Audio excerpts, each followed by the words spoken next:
ಅದೇ super speciality ಮತ್ತು trauma centre ತರೋಕ್ಕೆ ನಮಗೆ ಜಾಗದ ಕೊರತೆ ಇದೆ. ಅದನ್ನೆಲ್ಲ ಕೊರತೆಯನ್ನು ನೀಗಿಸ್ತೇವೆ ಅಂತ ಮಾನ್ಯ ಸಚಿವರು ಕೂಡ ಹೇಳಿದ್ದಾರೆ, ಇವರು MLA ಅವರು ಹೇಳಿದ್ದಾರೆ.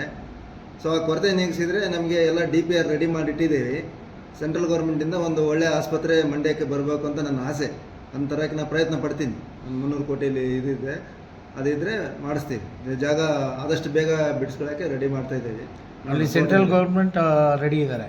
ಹಾಂ, ಸೆಂಟ್ರಲ್ ಗೌರ್ಮೆಂಟಿಂದ ಬರುತ್ತೆ, ಅದು ಸ್ಕೀಮ್ ಇದೆ, PMSSY ಸ್ಕೀಮ್ ಅಂತ. ಆ ಸ್ಕೀಮಲ್ಲಿ ಒಂದು ಟ್ರಾಮಾ ಸೆಂಟರ್ ಅಥವಾ ಸೂಪರ್ ಸ್ಪೆಷಾಲಿಟಿ ಸೆಂಟರ್ನ ಮಂಡ್ಯ ಇದಕ್ಕೆ ಜನತೆಗೆ ಬರಲಿ ಅಂತ ನಾನು ಪ್ರಯತ್ನ ಪಡ್ತೀನಿ. ಎಷ್ಟು ಎಕರೆ ಬೇಕಾಗುತ್ತೆ ಸರ್ ಅಲ್ಲಿಗೆ ಸೂಪರ್ ಸ್ಪೆಷಾಲಿಟಿ? ಅದಕ್ಕೆ ಒಂದು 5 ರಿಂದ 6 ಎಕರೆ ಬೇಕು. ಅವೈಲೇಬಲ್ ಈಗಿಲ್ಲ, ನಾವು ಹುಡುಕ್ತಾ ಇದ್ದೀವಿ. ನಿಯರ್ ಬೈ ಎಲ್ಲ ಸಿಕ್ಕರೆ ಕೊಡ್ತೀವಿ ಅಂತ ಅಲ್ಲ, ಹೇಳಿ. ಮಂಡ್ಯ ಶಾಸಕರು ಹಿಂದೆ DHO ಆಫೀಸ್ ಹಿಂಭಾಗ ಮಾಡೋಣ ಅದು ಅಂತ ಕಡಿಮೆ ಇದೆ, ಆ ಜಾಗ ಕಡಿಮೆ ಇದೆ, ಅದು ಸಾಧ್ಯ ಆಗಲ್ಲ. ಅದು ಏನೋ 3.5-4 ಅಷ್ಟೇ ಬರುತ್ತಂತೆ.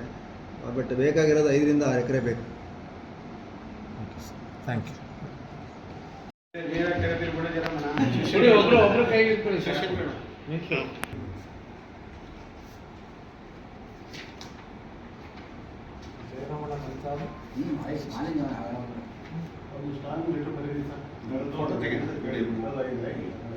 ನೋಡಿದ್ರ ಸರ್ ನೋಡಿದ್ರ